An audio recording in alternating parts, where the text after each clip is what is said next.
You're listening to Stories Behind the Songs with Chris Blair. For more information, check out chrisblair.com. Hey everybody, Chris Blair here, and you're listening to another episode of Stories Behind the Songs. This week, I'm joined by two very good friends, Chad Warricks and Dave Tolliver of Halfway to Hazard.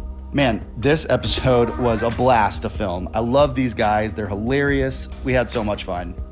They are legends in the music industry. They kicked off their career touring with Tim McGraw, Faith Hill, Taylor Swift, Jason Aldean, and more.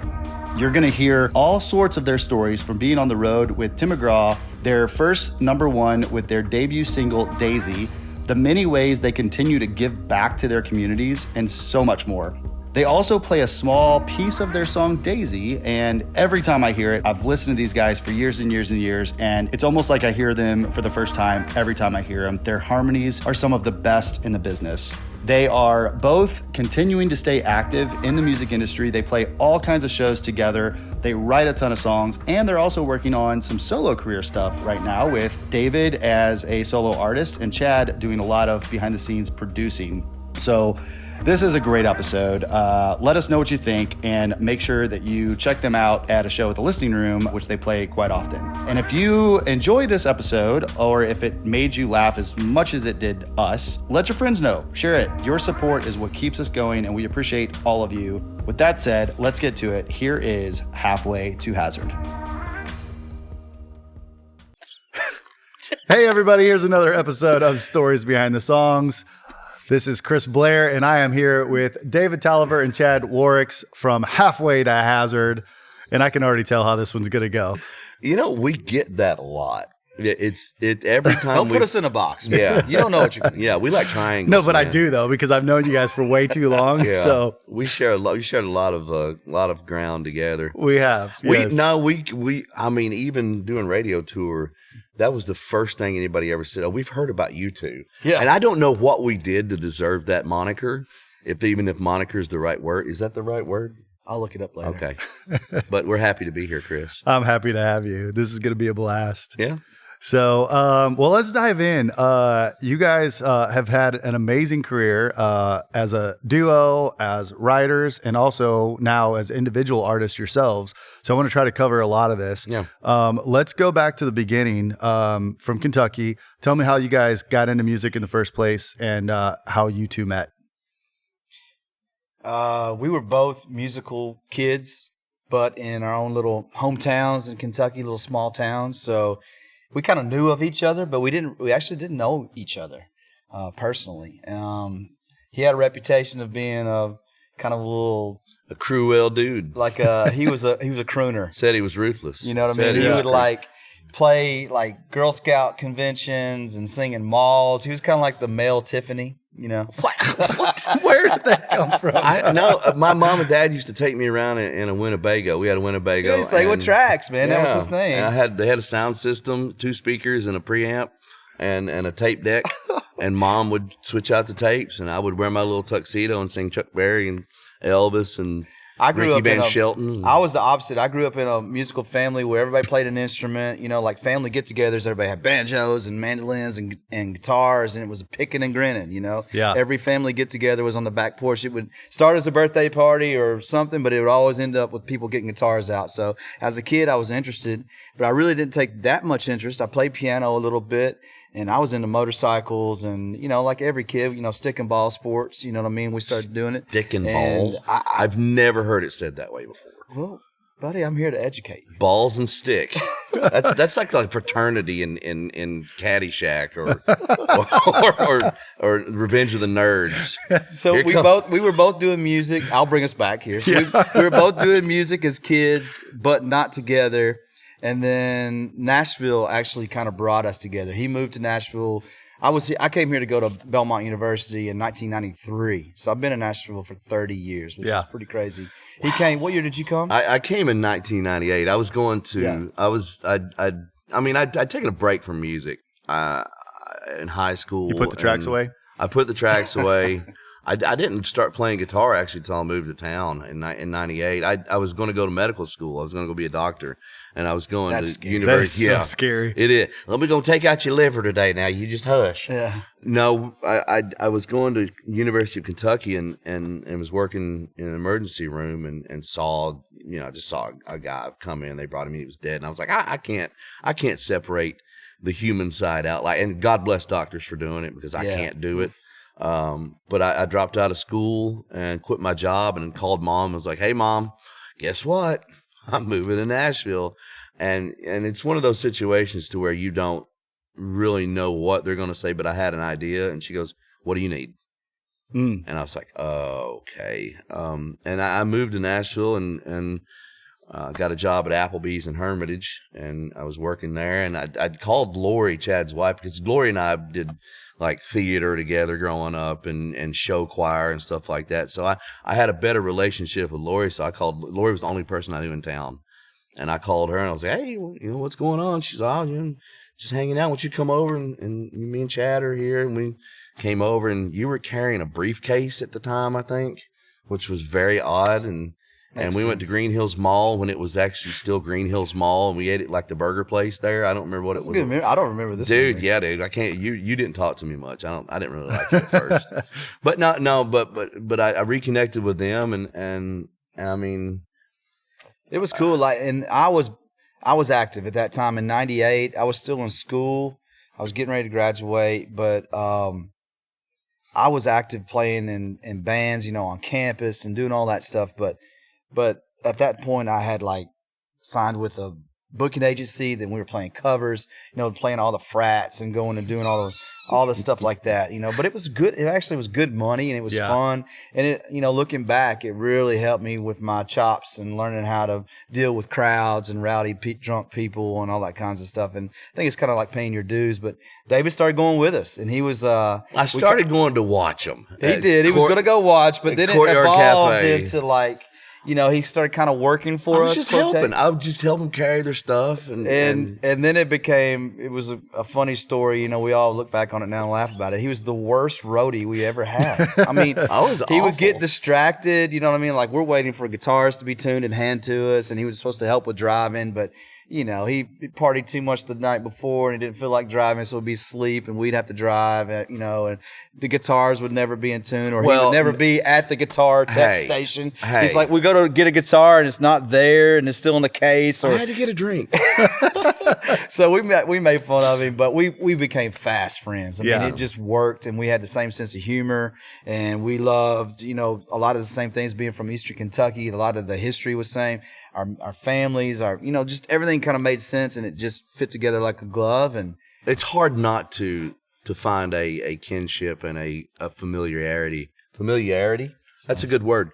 When you're in a place that you don't know anything about, no one there, and it's nice to have a little touch of back home here. Yeah. And Lori and Chad were my family when I first moved here. Yeah. Like I said, I knew no one else, and we did. We shared a bunch of times on the road. It was fun. We had a great time, honestly. Looking back, it was just all laughs, and the stories were great. And I remember Chad at one point was playing. I think you were playing for a label or something in Atlanta. When we had to carry. I had a rock band, and we ended up getting a record deal. I had a record deal doing rock music, but at that time we were going for it. Like, we were really setting up these showcases and whatever. And we carried all this equipment up these stairs. I mean, Chad had this double big cabinet.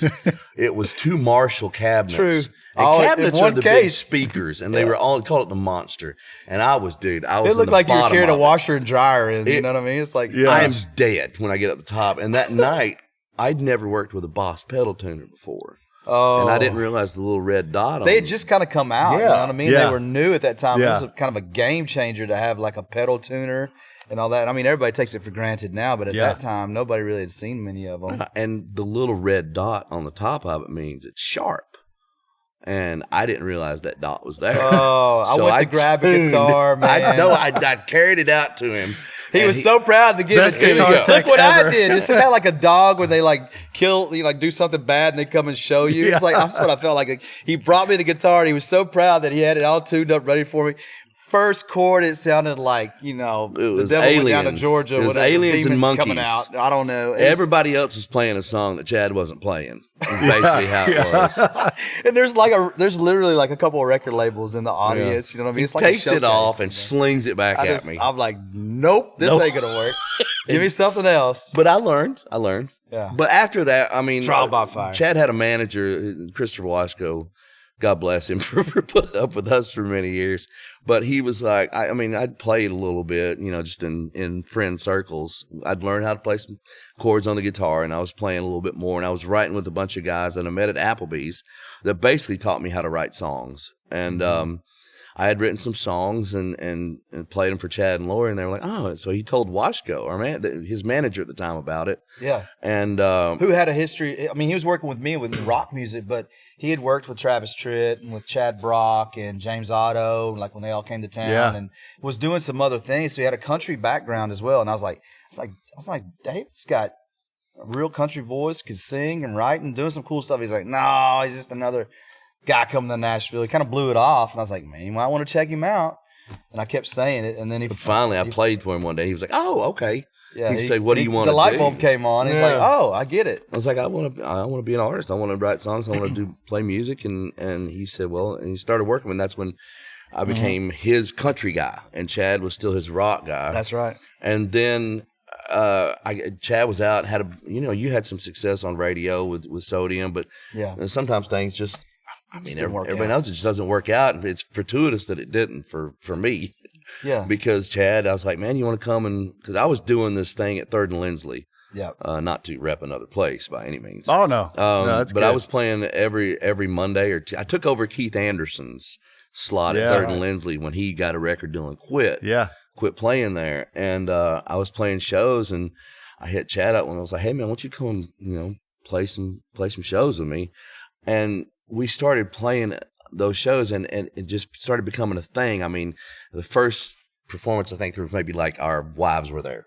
It was like maybe one or two other people. My wife at the time. Yeah. Anyway, but it became a thing. It was an industry thing, and what we figured out was when you play these, everybody was going to all these showcases back. It's a little bit different now, but back then you would have these showcases where people would set up the record label, and you would come to a great place, a venue like here at the Listening Room, and you'd like reserve it and have like, a private event, and all, for a month kind of build up the anticipation for it, and like this new act is coming out, and you'd invite all the industry people and whatever. Still happens today, but a little bit different form of it. Well, what we found was if you had these things at night, most of the Nashville music industry lived far away. They would never come back to town to go to it. Yep. So you'd go to watch these, like it'd be people would spend thousands of dollars on these showcases and had it all set up, whatever. And the people that they really wanted to be there weren't there. So what we started doing is we just started playing happy hour basically at 3rd and Lindsley. And we started like 4:30. We would start early, brilliant. and we would catch everybody getting off work before they went home. Yeah. And so it became an industry hangout. So all of a sudden we'd look in the audience, it'd be like, it's like all John these Rich and Miranda Lambert and Billy Currington and plus all our buddies, our peers at the time, which are big stars now, like Randy Houser and Lee Bryce and Dierks Bentley, and like all these guys we were just all coming up together and hanging out, and they were all in the audience, and all the industry people, all the booking agency guys, even though they're competing against each other in the markets, they're all having drinks and throwing darts and playing pool and listening to us play, and it just became a thing. And all of a sudden, like we found ourselves in kind of a cool position where people wanted to get involved with us. We started writing songs together, and initially it started off with just us. I was just kind of playing. I was kind of like, let me come out and just play a little bit and see whatever. And then we started writing some songs together. And a few of the co-writes were like, you guys sound really good singing together. Have you ever thought about making this official? And then it just turned official, and it turned into a thing. And to digress, to go back, which I thought was ironic, you had taken Keith Anderson's place at 3rd and Lindsley. Mm. My rock band, we took the Warren Brothers' place out in Antioch at this little shooting staff. Courtyard Cafe. And the Kinleys, they played there too. Yeah. And so Phil Vassar. Yeah, so we ended up taking their place. I just think it's funny how at that time there was kind of a rollover, when one act would kind of get something going on, somebody would move into that spot, you know what I mean? Yeah. But the Halfway to Hazard thing. Then it was like it was on. Like we had at that point we had to figure out. We had to end up having a bidding war between, and we had to change our name. We were called the Redneck Rock Stars. So how'd you come up with? Yeah. So what happened with that? Like, how'd you come up with that? And what changed it? It was a big deal. Yeah, we had Universal and RCA that were fighting over us, and we finally ended up going with Universal. And they're like, "Hey," Brian Wright at the time was like, "Hey, we really don't want you to be called the Redneck Rock Stars." And we were like, "Oh, okay, whatever." Yeah. He was like, "We want to get away from the redneck connotation and all that stuff." Anyway, but he was like, "You got to come up with a new name," and we just beat ourselves to death over it. Yeah. And the first song Chad and Ivor wrote together was a song called "Cold." Yeah. Wrote with Chris Burgess. Yeah. And the first line of it was "Halfway to Hazard with the rain coming down," which is talking about the county line where you could, between our hometowns and Hazards, where you could buy alcohol. And we're like, halfway to Hazard. Sounds what we logo. Found early on was we wanted to call it Hazard, but we couldn't trademark it. It was a thing about like transporting hazardous materials. The federal government had it like basically carved out where you couldn't trademark that name. The government screws everything. Yeah. So we were like, all right, let's just start adding some other words to like a phrase. And nobody was really doing that at the time. It's a little more common now, but it was pretty unique when we did that in like 2006, I guess it would have been. Yep. And we did Halfway to Hazard. It was a phrase in a song, but it worked as the name. And the logo ended up being really cool. I mean, H2H, come on. Yeah. So we started, dealing with all the creativity and the branding and the marketing, and it worked, and everybody loved it, and we bought into it, and we were on our way. When we were playing Third and Lindsley, though, to back up just a hair bit before we got signed to Universal, we played one night, and this little dude comes up on stage afterwards. And this is at the time where the internet wasn't as prevalent with pictures of people as it is now. And this guy we've never seen before because, just didn't have that opportunity. But he comes up on stage, he goes, "Hey, you boys is really good." I'm like, "Thank you. Appreciate it." You think it's just a guy. He goes, "My name's Byron Gallimore. I'd really like to work with you if I could." And we're like, "Holy shit. This is Tim McGraw's producer." Yeah. Faith Hill. You go Jody down the Messina, list. I mean, it was a big Sugarland. deal. So we were like, okay, that's cool. And then, ironically, we had some other people interested in producing us and record labels, booking agencies. It was flattering. It was cool. We got a lot of lunches and dinners bought for us. We did. We ate good for a while. But we ended up, we nailed the team down. We got it. We signed with William Morris, and we signed with Universal. Byron brought in Tim to help him produce. Yeah, and he's like, "Tim really loves what you guys are doing too." And, we ended up Universal, but ends up being the Mercury imprint. And it was off to the races. It went really fast at that point. We got signed and then got in the studio with Tim and Byron. Yeah. And then Tim was like, "Hey, do you want to come out on tour with me and Faith this summer?" Yeah. We're like, yeah, I guess we will. So here we are. I mean, at that point, no idea what we're doing. At that point, we both had some experience in playing shows. We'd been playing some shows a little bit and doing, a little bit of out of town stuff, but mostly in town. But until you step on the stage in front of here we are, people. like 16, 20,000 people. They're in the round on the Soul to Soul tour, or what 2 tour? Soul to Soul 2007. Yeah, whatever it was called. All of a sudden, Tim's like, and it wasn't like a typical opening thing, like where the band is playing and everybody's getting their drinks and still walking in. He would hold the doors and everything until everybody was in, and he would let us go on stage after everybody was in. Really cool sentiment from him, and really cool so we would play to full arenas. I mean, full, sheds, amphitheaters, outdoors or whatever. Like we were playing like the full thing. It wasn't like people were just like, making their way in. Well, oh, who's this playing? I mean, he would come out and say something about us or do. He introduced us a few times at his show. He was very proud of us. I didn't know that part of the story. That's really cool. He was very proud and wanted to be involved with us, and he would hit us in the balls as we went up. Out from under the stage every time. He would hide and sneak attack you. Yeah. Man, that's pretty huge. Not that part, but but I mean, you think about like. It doesn't work like that anymore. I mean, you're like most of the time, like now you gotta. A lot of people probably don't even know this that go to concerts, but like that opening act typically is paid to be there, and they're not getting paid. They have paid to be in that opening 100%. slot. Yeah. And you're playing to people that are walking in, going to concessions, and Tim's very loyal to his people, and he was a maverick in his approach to everything. Like, he didn't do anything with radio. Like, after his For himself, at the first of his career, he was like, I'm not going to radio stations. I don't know how he did it. Well, he was lucky because, and he would say this, I'm not putting words in his mouth or whatever, but Don't Take the Girl, like, literally was a viral, we say viral, it wasn't that isn't the word they used then, but it just, boom, it was a hit, whatever. So he didn't have to go do a bunch of radio and stuff, so he never really learned how to do all that. So all of a sudden, we did, you know what I mean? We were at a different time, and we didn't have a big hit song, to start with and whatever. Like, we were trying to get, break in, but he would go with us on radio tours and whatever. I mean, we would play go live on air. Yeah, I mean, he would do whatever. He was trying. He really did want to break us, and it was really cool to watch that. And Faith was very supportive as well. She sang on our first record. Taylor Swift was out with us on that tour, some dates. Which is crazy. It was, you know what I mean? It was her and a guitar player and a banjo player. I mean, it was a neat experience, and like I said, we were playing the full arenas, and our record wasn't even out. That may have been a misstep.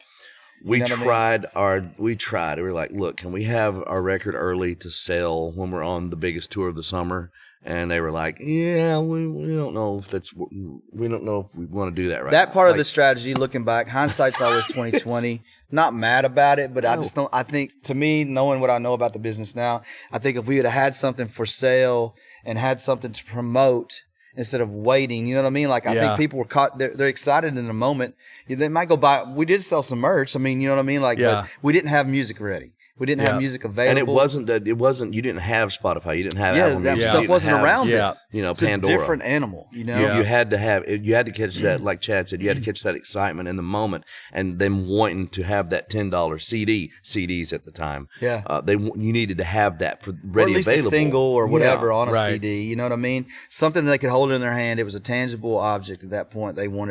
Fans then wanted to have it, and then you could sign it at merch. And we went number one on iTunes when the album came out. Yeah, I mean, we had Daisy was single of the week on iTunes, and that record ended up being like number 14 on the whole iTunes chart. Whole iTunes chart. And we had a lot of cool accolades and a lot of cool things going on at the time, and it was a great tour. We learned a lot, and then we came back.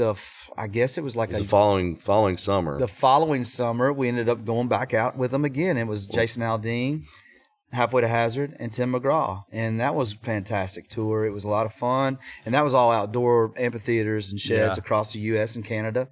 And that's when Jason was just hitting his stride. Yeah, too, his thing was he was slaying it. I think he had like 2 big hits, maybe 3. Yeah. And then it was on. And that's when his hit thing just really took off. But it was cool to watch those guys. And actually, Rich Redmond, which still plays with Jason or whatever, was in my old rock band. Like, he had played a lot of dates and Sodium and stuff. He jumped on drums with us. Yeah, he would get up and play with us sometimes.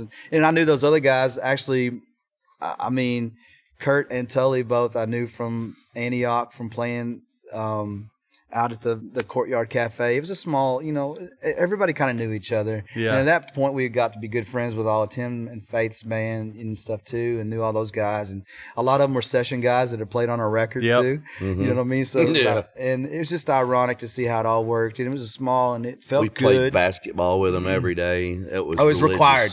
You McGraw, and I think he's probably still like that. He's always been in athletics, and he's an athlete. He's got that extra gear, and. But at that point, it was like, got to play basketball. And I remember our manager at the time was like, no, I need you guys to do, I got a press thing, and you got to do this and whatever. And I was like, nope. I was like, dude, this is way more important. I know you don't quite understand it. And then he finally got it. He's like, okay, I get it. You got to hang out with the boss. Yeah. You know what I mean? It was like, so we had to go play basketball. And it was basically go get beat up by Tim. Yeah. He broke my ribs. Twice. I mean, it was rough. It was street ball. I mean, we were all out there playing. I played basketball my whole life. A lot of road rash, blacktop. It set up the goals. Oh, yeah. I would just eat McGraw alive at basketball. I would just dunk on him, score on him. And finally, it got to the point he just started punching me on my ribs every time I would go up for a shot. I'd literally punch me. That tour, we were sharing a bus with Lance Miller too. Lance was coming out. He was an artist. You know what I mean? Had some cool stuff going on, and just a great country voice and a great guy. But it was so funny to watch him. Like, I mean, he looked like a deer in headlights all the time, didn't he? I mean, we love Lance. Great songwriter now. He's big great, hits and just hilarious. He was whatever. so. He'd be out there playing basketball too. And it's funny to see all these musicians out there. Everybody, you know, in their shorts and like, we gotta go play ball. You know what I mean? Like, and it was a fun. Poor time, Lance. Man. I think we corrupted that fella. A couple of times we'd have to talk some of our band guys into playing. Like if somebody was hurt, like they'd be short, McGraw would be like, "We're short 2 players." It's like, "I need somebody from the Hazard crew." I'm like looking at my guys like, "I don't know which one of these dudes is going to." Nobody wants to get punched. Like, they got to play tonight. We don't need them to get hurt. Oh, it was something, man. It was fun. That's and great. that tour was fantastic. We had such a blast out there. I mean, you know, and what can you say? I mean, here you are. We went from a small little 3rd and Lindsley, tiny little bar in Nashville, kind of a locals hangout. You know, it was known for good music, but then we're on the stage, you know what I mean, with some of the biggest country artists ever. Yeah. A couple of years in a row. It's shocking. And then, you know, we were doing all these private functions and things were cooking. Yeah. Had good things going on. This episode is brought to you by Sennheiser microphones. When we first started this podcast, we were using some older microphones, and Sennheiser came in and sponsored us and gave us some MK4s and 914s. And I mean, I'm telling you, it's made all of the difference in the world. We love these microphones. We use them at the listening room as well. And I just can't say enough great things about them. Go check out Sennheiser.com. If you are into music in any way, their microphones are hands down the best on the planet. Go check them out, Sennheiser.com. And thank you, Sennheiser, for the support and the sponsorship. We love y'all. So when the album did come out, what, you know, how did that go? Like, you know, were you able to do that the second year out and push the album and those, or like? I mean, it's funny. We talk about it all that we've had a lengthy career basically off one album that had, you know, a couple hits on it. It's I don't really have an answer for that. It was hard. It came out on my mother's birthday, August 14th in 2007. Yep. And we missed that whole tour. We sold quite a few albums off that. I don't know the right number off the top of my head right now because I don't know how to search for that. But you know, the album did well for the promotion, and we had a bunch of stuff happen at the label at that time. Again, not to dwell on the past or the bad stuff about it, but I mean, we carried Daisy was a top 40 hit for us with 3 regions. They fired a bunch of regionals when we got signed to the label. And Mercury was, and they were under a big restructure. They had a lot of stuff going on at the time, but you know, whatever. We can pick stuff apart like that, like crazy, and we've done it. There's been times in our career we've looked back and been like, oh, if we'd have done this and done that, but it played out the way it played out. So yeah, and we're very I mean, after that we took a break. I had some personal stuff I was going through with my family, and you know, I was just like, man, music's the problem. It wasn't. But we took a break for a while. Chad went and played for Hauser, played for Keith Anderson, and did his solo thing for a while. And I took a step back from music for a year or so, and then went to lunch with McGraw one day. And I had gotten back into writing a little bit. I finally was like, you know what, I'm meant to do this. Got back into writing and had written some songs. And I remember we went to Sportsman's Grill. I went to play it for him in his really nice car, in his CD player. Still had CDs, and it wouldn't play. And I was like, oh God, here we go. So I said, well, I guess I'll just go back to selling tires or whatever I was doing at the time. And I said, man, I'll just email them to you. So I emailed them to him, and I got home, and he called me. He goes, hey man, I want to cut this song. And that's when my life turned back around, and I signed a publishing deal with McGraw, like a week later. Yeah. And got back into the music. And at that time, Chad was doing his solo stuff and was actually doing really well with it. I mean, Yeah, I mean, I had some good things going on. I you know, Randy Houser had called me, like, when Halfway to Hazard, we took a little hiatus. He's like, man, come out, play guitar for me. We'll figure this, while you're figuring out what you want to do. So I went out there, did that for a while. I had a good time. Actually replaced Keith Gaddis, God rest his soul, at that time. And playing guitar out there. And then I was like, man, I don't really want to be... It was, to be transparent, it was a little bit tough because everywhere we went, all the shows we were playing and running into radio people were like, wait, what do you do? What?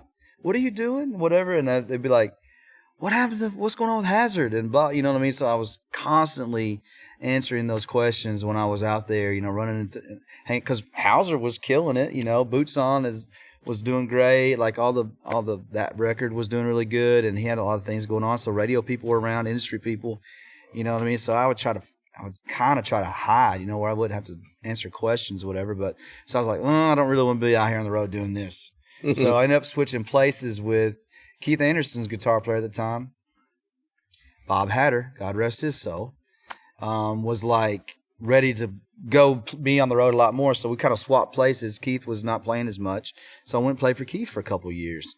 And it was fun, but it wasn't as active, and he wasn't really killing it at radio like Hauser was at the time. So it worked out being, a couple of years of me doing that. Then it evolved into me cutting a record and trying to get some things going. And we had a song on the highway, and things were going good, but it wasn't the same. You know what I mean? Like, I don't know. It just wasn't quite as fulfilling because we'd poured our heart and soul into Halfway to Hazard, and we really wanted to see it, take off. And I feel like we always had the potential for it to be huge.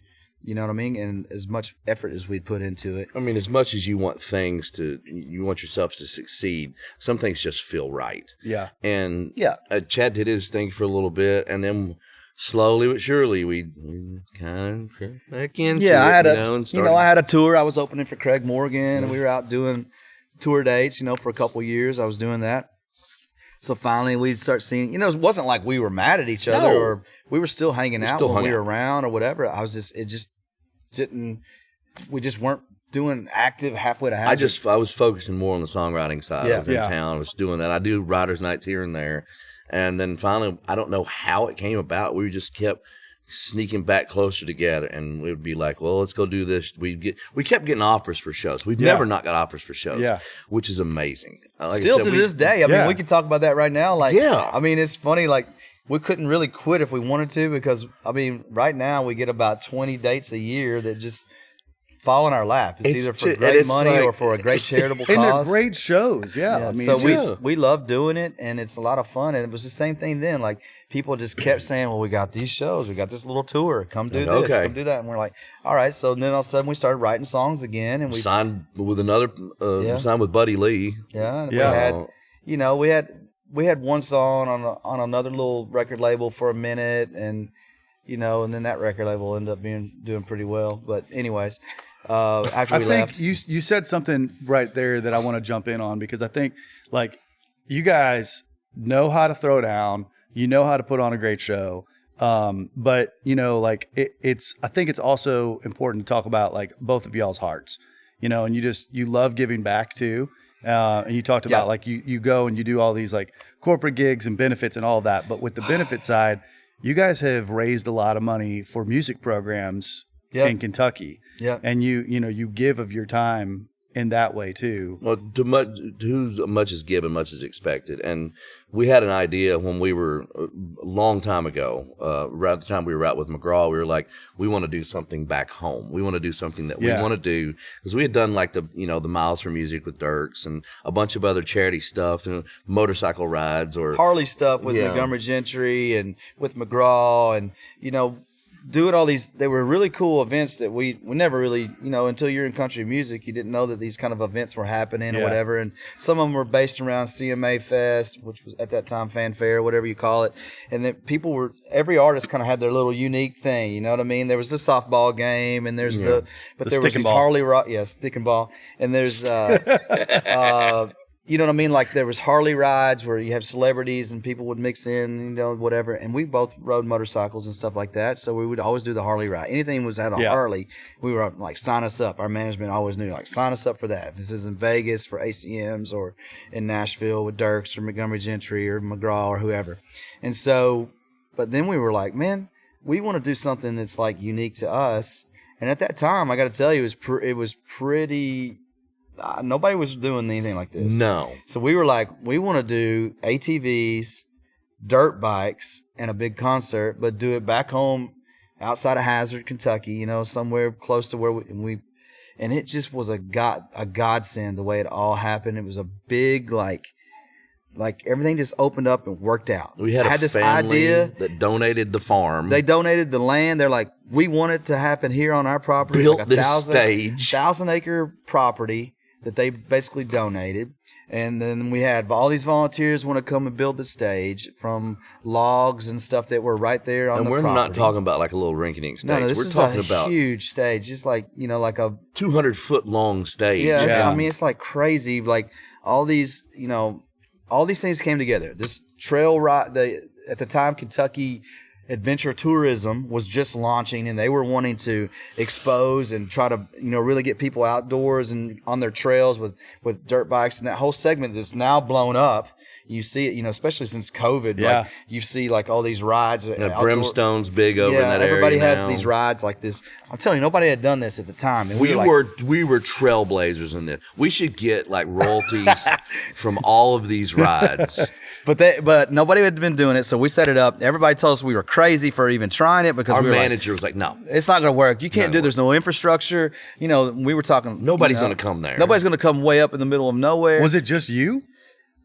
It was our idea. It was our idea, so we just tried at that point, and then we just started getting in our phone. I mean, we started asking people to bring. Okay, so everybody, come play.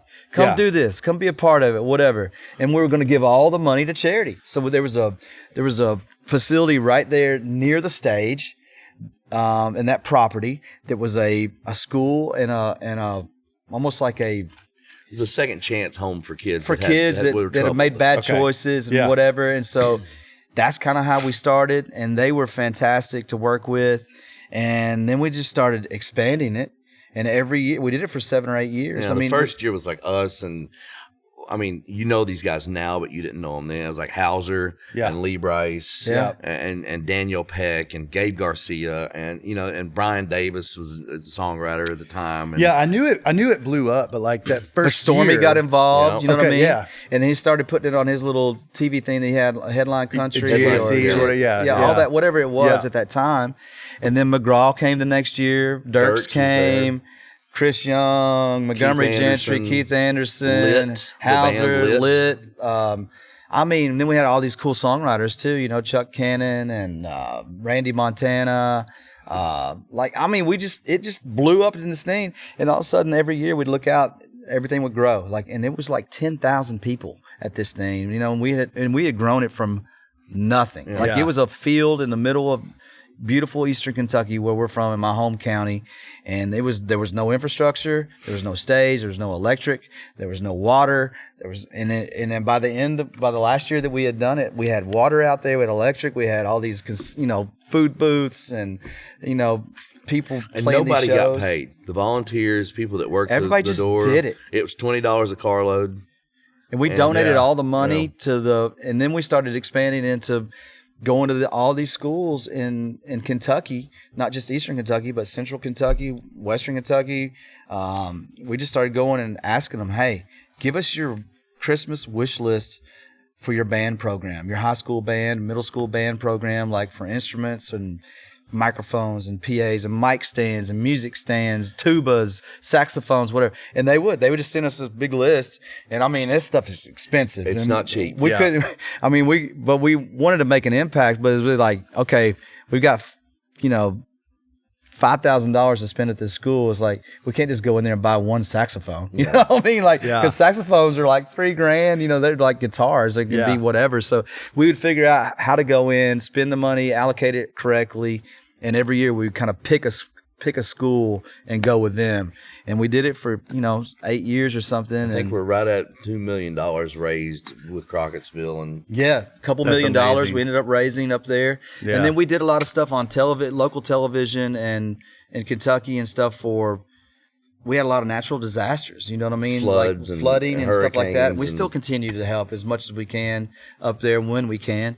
And, there was hurricanes at the time in Texas and Florida, and I don't know. We just in Nashville, we had the Mother's Day flood here, and we did some stuff for that as well. So we've just kind of always had the reputation of helping out when we can to come, lend our time and whatever to help raise money for a good cause. But our hearts are still like that. Music was the main focus of it for the kids in the schools. Yeah. I mean, music has been very good to us. It's gave us a good livelihood. It's kept us sane. It's been a good creative outlet for it. And we found that the kids that are in the music programs tend to do better in schools and they're better in life, and they flourish because they have that outlet. Yeah. And some kids don't need that. No, they need that. And that was our focus for that. Mm-hmm. That's why we wanted to do music. Yeah, I mean, how much you've raised and what you've given, but you probably don't even have a clue how many people's lives you've changed. It's funny just to hear you say that, because through the years we've had, you as an artist, you're always going to have people come up and share some very tender moments and things about, naming their kid Daisy. And we've always had, tattoos, with our logo or some terrible of our idea. lyrics. Don't do that, kids. Do not we've tattoo always had us. things, but the most special ones are the ones like that. When someone comes up and says, "Hey, you don't know me, but in 2011, I was whatever," and we've had this happen so many times. I was at that school that you helped. I still play guitar. I'm in college now. It helped me, and I've got a scholarship, and now I'm. We have so many stories like that. I mean, you guys have played with Taylor Elson Dye. She's a very good friend of yours, and you guys have played a lot of shows together. Her story, but she hated school. Yeah. And she could have been a dropout. She hated it so bad until music was introduced to her. That's right. And that completely changed her life. And to think of like people that have come up to you that are now in college and having a career because you gave them that outlet through going and doing what you love to do more than anything anyway on a farm. We were going to do it anyway. Why not help somebody by doing it? Yeah. It worked out, man. And God works in awesome ways. And so we're just proud to be a small part of anyone's story. You know what I mean? I love it. Well, let's get back to like the album and touring and all that. So when you guys would get in a room together, let's talk about that creative process. Mm-hmm. Like just pick a song and maybe you guys can play a little bit of it. But what would you say like your favorite song is that you've written together, and just the idea, how it came up? I mean, favorite songs, there's a bunch of them. Songs that I guess Daisy would be the one that I would say, because it changed our lives. I mean, it got us a record deal. It got us on tour. It got us, it was our first single on radio. It's one of the first songs. We did all that stuff that, kind of the path that you have to take and that you want to take. Yeah. And that song was the vehicle that got us into all that, and it kind of launched us, and it's always special. And they say that you get sick of playing songs. We're never sick of playing a song that changed your life like that. You know what I mean? And to see people that, that song is endeared, and people have started groups over it. We have a group called the Daisies that follow us around still to this day. Don't know why. I guess they love us. Loyal. They love that Country song. music fans are so loyal. They are. Right? Oh my gosh, yeah. It's incredible. Yeah. It's incredible how they stick with you through thick and thin. And Lord knows we've had ups and downs and sideways each side. So it's been cool to watch them always stick together, and they're friends. Yeah. They've become, they didn't know each other, in these groups of, small groups of like 100 people or whatever and they'll find us wherever we are and always show up and, you know, support us and whatever. And they're always talking and sing that song back to us. Yeah. Yeah. And always When you do, see so. somebody sing something back to you that you've created from scratch, it's a different feeling. All the money in the world can't replace it. It's different for sure. Yeah. Very special. So how did that song come about? Where'd the idea come from? I booked a writing appointment with Anthony Smith, who has written a bunch of hits. He's a prolific writer. And Chad and I we were big fans of his record. Yeah. At the time. You know Our what I mean? manager turned us on to his record, and he was on Mercury before us, and he released this badass record. It was just full of banging hits.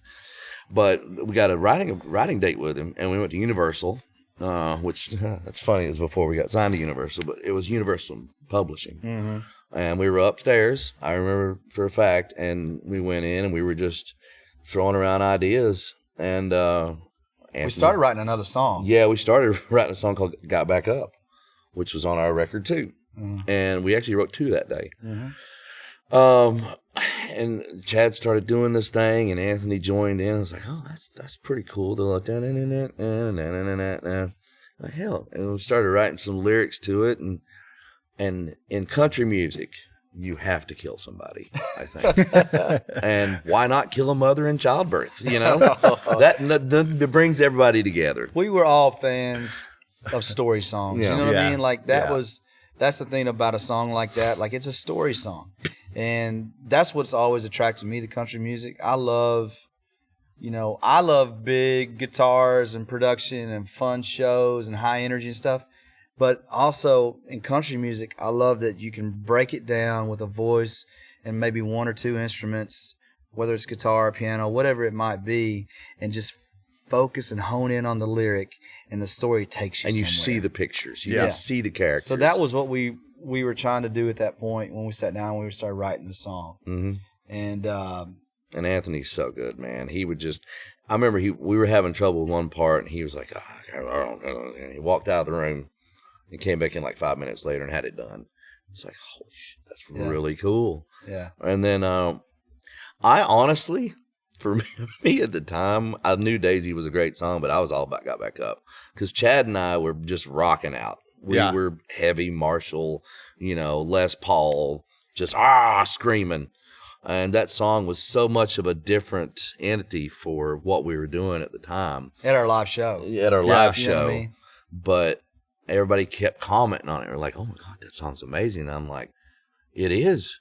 Oh, it is. Wow, it's something different. You get yourself into a mindset of how you think one direction is, but then you're like, oh, I got to look at this other side of it too. And there's been a lot of bands over the years that have done that. I mean, but it finally came around. I was like, oh yeah, there's something really special about this song. Yeah, I love it. You want to play part of it? Yeah, no, I don't.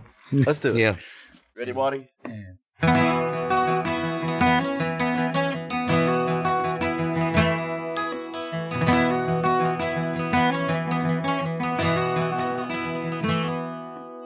Mama named her Daisy, got it from a magazine. Through the mountains in her white dress, she run chasing me, thought she was faster, 'cause I told her so, even though wasn't quite the truth. I know she's an angel, even though she ain't got wings, 'cause my sweet Daisy loved the hell out of me.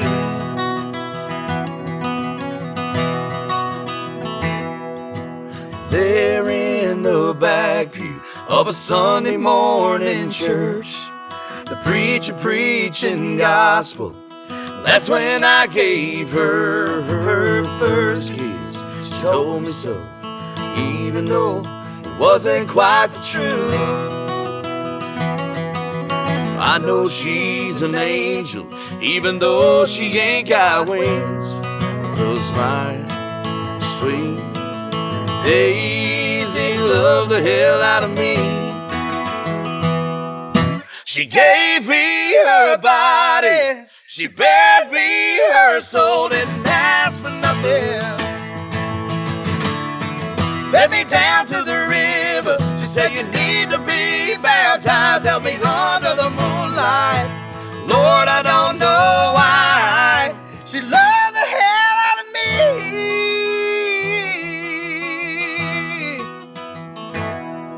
me. Let's go. Come on. Let's go. I love it. That's how you play the banjo. That is how you do it. How's that finger, man? Is the dog barking? Good times. Let me not do that stuff anymore. Man, You're not so young. good. So good. Thanks, I love man. it. Thank you, bud. Well, man, this has been such a blast. I want to talk about what is coming up with both of you guys just real quick so we can touch on that, because you like you guys said, you're still playing shows together, but you're also doing your own thing.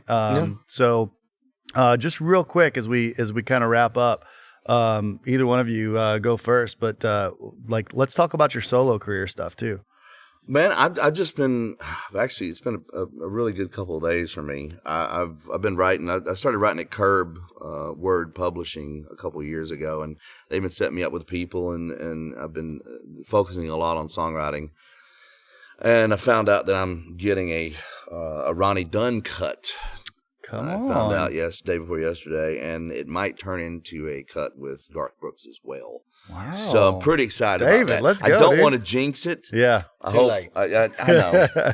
And you know what? Every time I'm on this stage, I play a song and it ends up not getting cut. And I don't know. I don't know if that's true. Yeah. No, man. I'm doing some songwriter stuff here and there. Playing a lot at the listening room. Yep. And I want to thank you for that, man.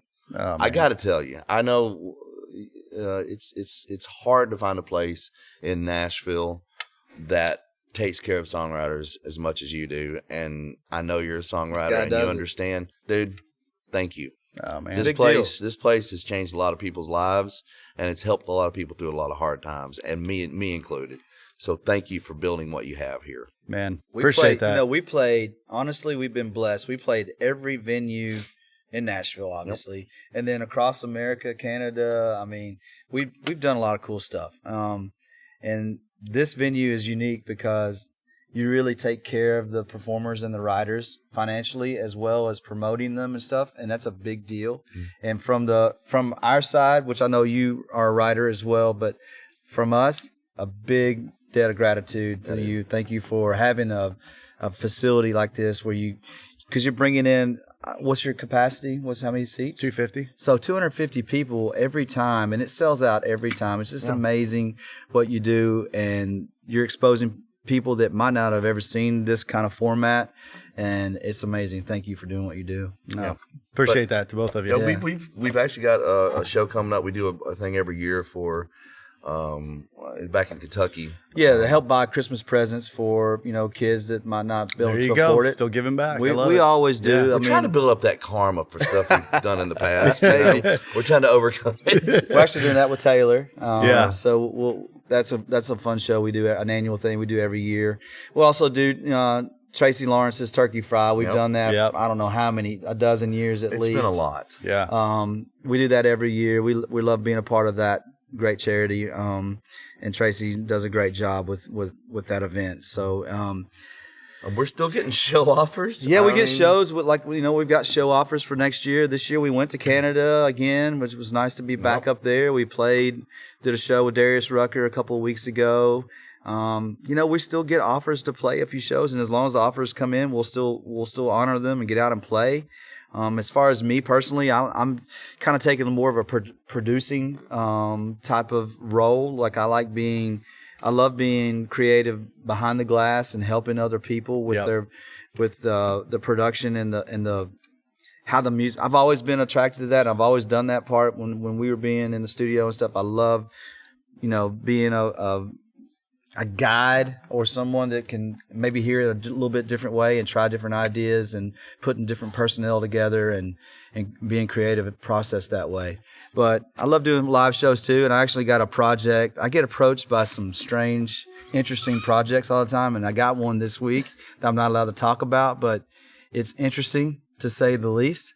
And it's always fun and flattering. That's just flattered, rude. I mean, it is pretty rude. It's rude. I don't I'm even not know gonna- about it. Yeah. Yeah, it's always, but to me, it's just funny because, like when something comes out of the blue, you know what I mean? Like when you're not expecting it and you get approached by something, and you're like, Okay.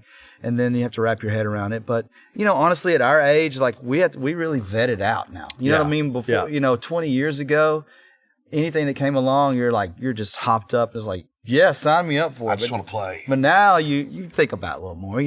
We've toured, I've been on the road, honestly, since 99. You know what I mean? And the last couple of years, I've slowed down quite a bit on purpose just to spend a little more time with family and do things a little bit differently. But, I'm not against it. I love it if the right opportunity, but it's got to be a certain level nowadays. We're a little, we're older. Our backs are bad, and we don't want to sleep in a 15-passenger van for 2 weeks. So. Right. No. Yeah, we're not doing that. Yeah. It's got to be a certain level. I think I don't want to go too deep on this, but I think it's something that we should at least talk about, because one of the things that you're also doing, Chad, is like you talked earlier about growing up in Kentucky and just riding motorcycles and just all of that. And your best friend is like one of the, or is he the? Apparently he is the greatest of all time, the GOAT. The GOAT. Yeah. Yeah, Ricky Carmichael and I have been good friends for many years. And so now you're doing all these like epic Actually, he rides. came to our first Crockettsville. He rode. Yeah. He had just retired, and he rode at our first Crockettsville I actually event. beat him. I beat him. I beat Ricky Carmichael at our first Crockettsville Brushing ride. his teeth, man. Yes. That's about Yeah. Did you punch him in the ribs before you started? I'm so much taller than him. But I've been doing some stuff with him and Triumph Motorcycles over the last couple of years, which has been a lot of fun, and I hope it grows into a little bit more. It's nice I mix a little music in with it, which is a cool thing. Some of these little corporate, smaller, events, and you go and play for a room full of guys and gals that really appreciate the music and stuff and put things together. Yeah, well, and so it's a lot of fun. Like, and it's for me, it's like the ultimate, because I'm mixing. It's kind of like when we did the Crockettsville thing. I'm mixing the things I'm really passionate about. But I love motorcycles. I love being off road, and I love being on two wheels. Yeah. It was pretty exciting. We all hung out in St. Augustine a couple months ago together, and you were showing me all these pictures at the airport before we took off, and I was just like, dude, I can't wait. I want to go on one of those trips. It's a lot of fun. I mean, I've been spoiled because they've been well documented. We've had like professional photographers out taking, drone footage and all this cool things, and we're getting to see really cool places. And it's. I mean, I'll say it this way: if you're not into motorcycles, you should give it a try, because it's the most unique perspective to see. Like going out west or whatever, which is fantastic if you're in a Jeep or hiking. But on two wheels, I mean, it's just crazy because you can look around, you see things, you're engaged, you're in the elements, you're feeling, the rain, the snow, the hail, whatever it might be at that point. And I really enjoy it. Adventure bike and dirt biking. And I still have the Harley I get out occasionally too. But anything on two wheels, man, sign me up. I love it. Well, as we wrap up, I always end with the same question. So if you guys can go back to 8-year-old self back in Kentucky, everything that you've learned now, David, you might not remember everything. Wow.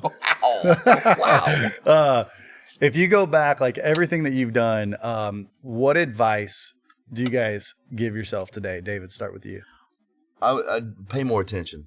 Yeah. I think I skipped over a lot of it, just not knowing what a blessing and an opportunity I had in a lot of my career. And I would go back and be like, man, just focus and look a little more and watch what you're doing and see how blessed you are to truly. Because now I understand it. You know, I look back and I love the memories that I have, but if I was more in the moment at that time, it might have been better. But I'm very, very happy where I am now. But that's what I would tell myself.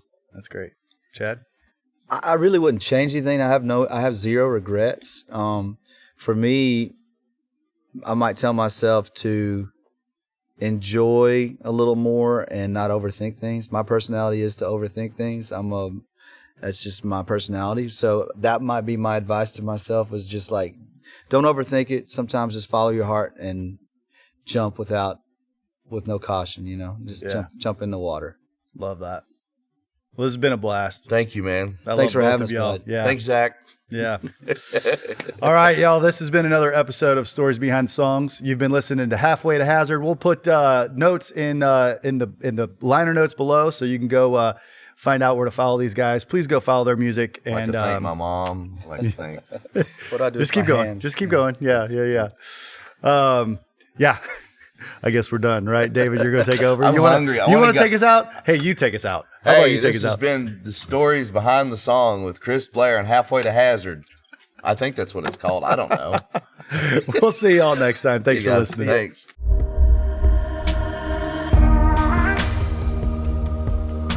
This has been an episode of Stories Behind the Songs with Chris Blair. For more information after the show, head over to chrisblair.com. That's where you can find information on these episodes, trailer notes, video links, all kinds of great stuff. Also, make sure to leave us a great rating on iTunes, like and follow us on Spotify, YouTube, wherever you listen to podcasts. Leave us a comment, let us know what you think. I really hope that you think this show is awesome, and we really appreciate the love and support. I promise to keep gathering great content and continuing to sit down with more amazing songwriters and artists as we grow. Thanks so much for listening. Thanks for the support. We'll see you next time.